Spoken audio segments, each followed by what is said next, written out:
Imagine possessing strength so incredible that you could tear a lion apart with your bare hands. This was the reality for Samson, one of the most remarkable judges of ancient Israel, whose extraordinary story begins even before his birth. In a time when the Israelites lived under Philistine oppression because they did evil unto God, an angel appeared to a childless couple, Mona and his wife, with an extraordinary promise. Their son would be set apart as a Nazirite from birth, dedicated to God, and would begin to deliver Israel from their enemies. The only conditions? His hair must never be cut and he must avoid wine and unclean foods. This vow, which includes abstaining from wine, avoiding contact with the dead and not cutting his hair, sets Samson apart for God's service. His birth is a direct response to Israel's cry for deliverance from the Philistines, indicating that Samson's life is purposed for a divine mission. As Samson grew, the Spirit of God blessed him with supernatural strength. His adventures became legendary throughout the land.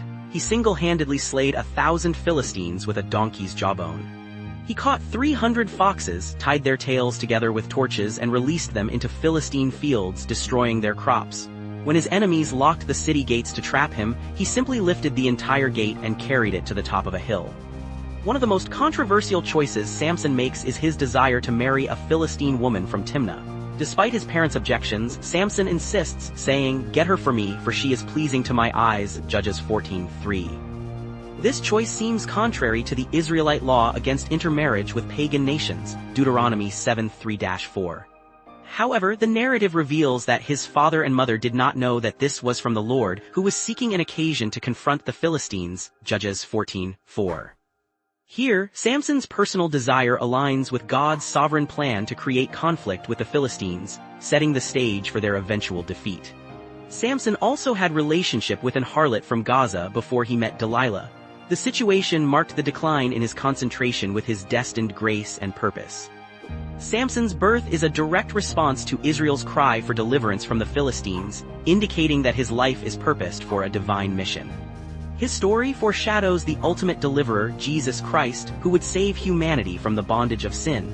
Despite their failure to cry out for deliverance, God initiates a plan for their salvation through the birth of Samson. Samson's purpose was clear: to act as a judge and deliverer for Israel during a time of subjugation. His life was marked by a series of confrontations with the Philistines, each event underscoring his role as a divinely appointed warrior. Yet, his interactions were often complicated by personal weaknesses and impulsive decisions. Imagine killing 30 youths in order to get garments to pay off the debt resulting from the riddle of the lion and honey he posited. Watch out for part 2 of Samson's story. Thanks for watching. Please subscribe and like our videos.